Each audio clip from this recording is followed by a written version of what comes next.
There are certain cues to everything in this game. By cues, I mean times where you have to press a specific button. The most basic example would be for a cue is global silence whenever Enigma casts Black Hole. Everyone is aware that whenever Enigma uses Black Hole, you will instantly press R and Enigma just cannot use his Black Hole. Or if you're playing Rubik, then you always have to steal the Black Hole when he's casting it. So this is a certain cue. You have a pre-planned action for something that will obviously happen in the game. So using Force Staff, you need to have certain cues. The simplest cue that I can give you is if your carry has BKB and it's running out and now your carry is in danger. So you need to have a Force Staff in the fight to save him when he has to run away after his BKB, or if you guys are chasing and then you need to Force Staff him in just to finish off the kill. Another cue is, like I will show you in one of these replays, is when your teammate is on the low ground, you need to force him back onto the high ground, make him come back into a specific position. The point of using Force Staff is to get a positioning advantage in the team fight.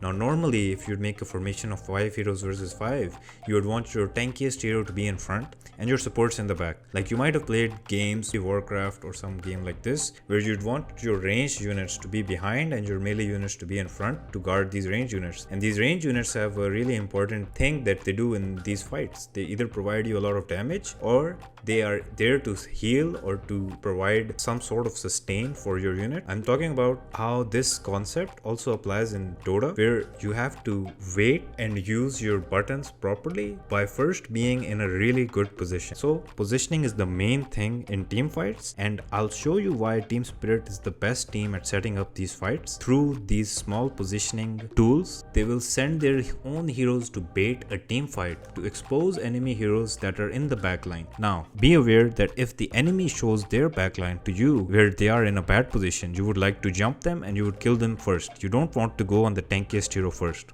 So if you're able to bait out their ranged units or their supports or their hero that is in a good position, for example a draw ranger, a Medusa, or a hero that's ranged and needs to be in a bad position for you to be able to win the fight, then you'll need to send your own hero to bait team fight to expose these heroes and then reposition yourself. The person who's baiting the fight, you need to reposition the guy with Force Staff and then take a clean fight where you can see all the heroes. Now normally I've coached a lot of players and what they do is that they just use Force Staff to join the fights, or they use Force Staff like a blink dagger. However, this item, you're investing 2000 plus gold on this item, so you really need to make the most of it. And this item can actually help you win losing games and help you close out games much more quickly. This is one of the most important series of the tournament. The winner goes on to the upper bracket final, while the loser plays back-to-back major winners, Gaiman Gladiators. Both teams don't want to be in a position to face Gaiman, so this series is very competitive and there's a lot on the line. I'll start with the first game between BetBoom and Gaiman. These two teams are the strongest teams in CIS.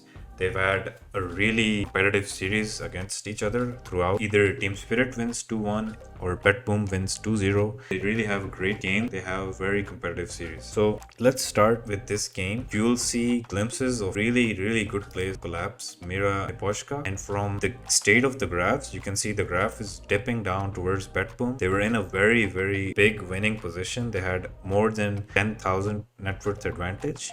But this game was somehow won by Team Spirit, and it happened due to some great moves by Collapse, Mira and Miposhka.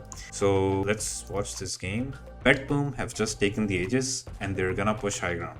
They feel that they're strong enough to push. Morph already has Aegis, BKB, Manta. It's a great time to push high ground. And they're really ahead in the game. Everyone is ready. They have all their spells. Lycan is waiting behind. Now you'll see a really good move from Team Spirit right here. GPK jumps the Darkseer. Collapse intentionally goes into this position to bait the Primal Beast to come in, to jump on a target that isn't usually killable that easy. He feels that he won't get bursted here. So this is the part of the game where I'll show you why this team is really good at team fighting. Yatoro is positioned up here. He's just hitting the tome, and both the supports, Mira and Miposhka, they're behind the core here. So they have a really good strong formation where they are unable to die to the enemy cores. If you see their positioning, they're behind their cores in a way. And Miposhka is in the fog, so they have no idea. And Mira is in a position where he can't be gone on because he's really in a safe spot. So now, normally in your pub games, I think, or in even semi-professional games, I think this game would just be over here. Somehow the line would just step up, or this guy would just hesitate or panic, and people just panic and they start using their buttons. But here you will see a lot of patience and some really good movement from Team Spirit to actually defend their base. So as soon as Primal jumps in, Clock is able to cancel the Primal's ult.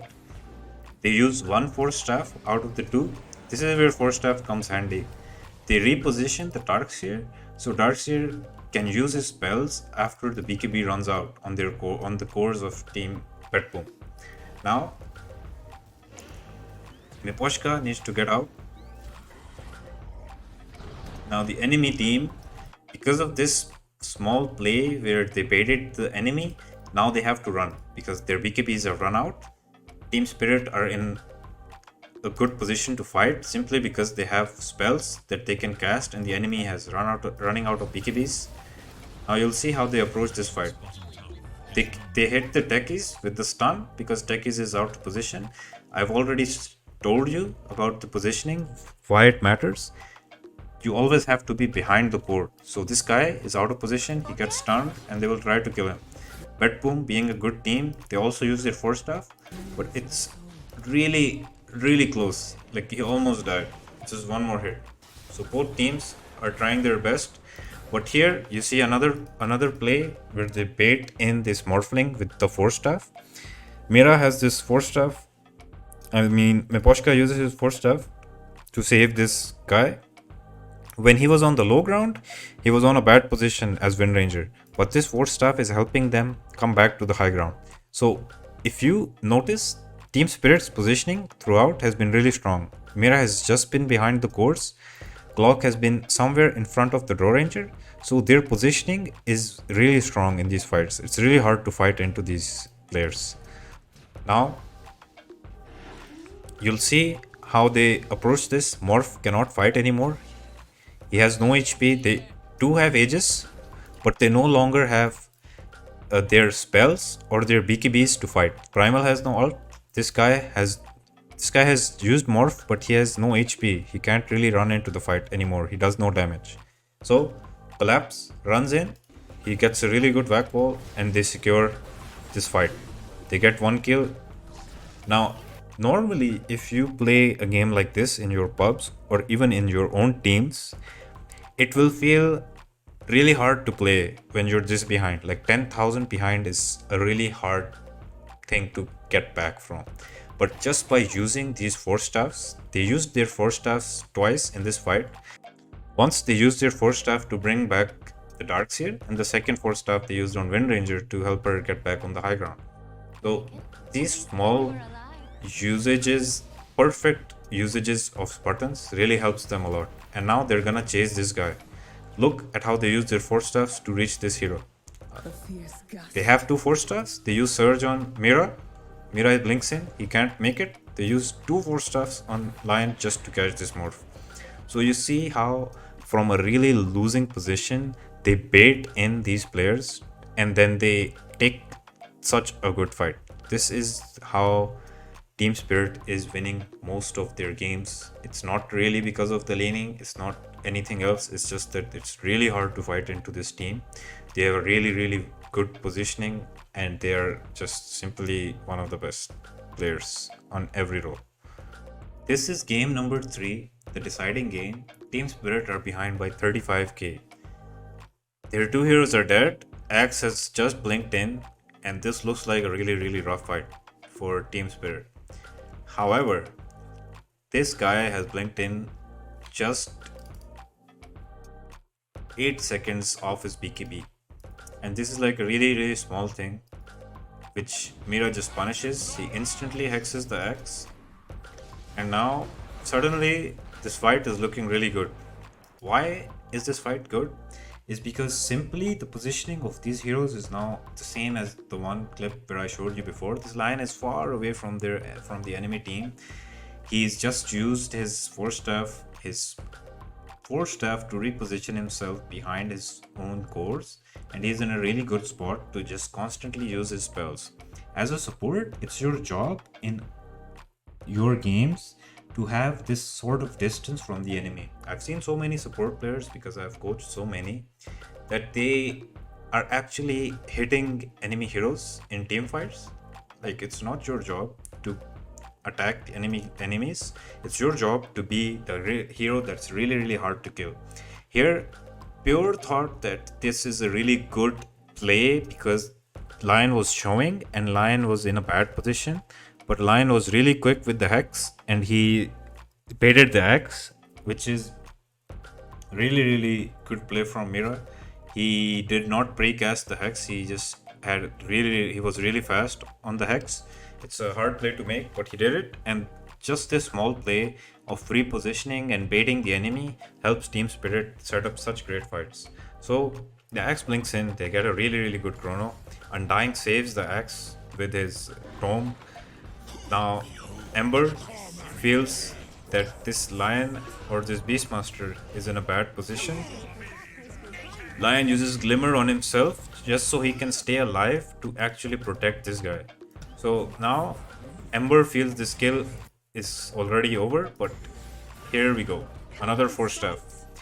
These 4 staffs and this repositioning really baits Team Spirit, BetBoom really hard into these fights, and they're able to get these kills, which they have no place of getting these kills. Like these kills are just very good, just because they don't have any ways. More than 10,000 people watched my last video. I'm really happy that the video was useful for you guys. I'll continue to make more videos like this. I hope that you will subscribe to the content that I'm making. It really helps a lot. And if there's anything that I can help you with, you can write down it in the comments, or if you'd like personal coaching, you can join my Discord channel and you can message me on Discord and you can get in touch with me. Also, if you'd like to see more content where I analyze how teams are doing really well, or if you'd like something related to drafts, because there's many players, because I remember when I used to be 3k or 4k, we all have our small teams and we'd like them to improve. If you'd like any help considering the captain's mode or any type of content that you'd like to see, do comment down below. I'll try to make videos of things that you guys are struggling on. I'll try to keep it as real as possible and not like just give you random things like top 10 heroes or top 5 broken items. Like that shit is just useless.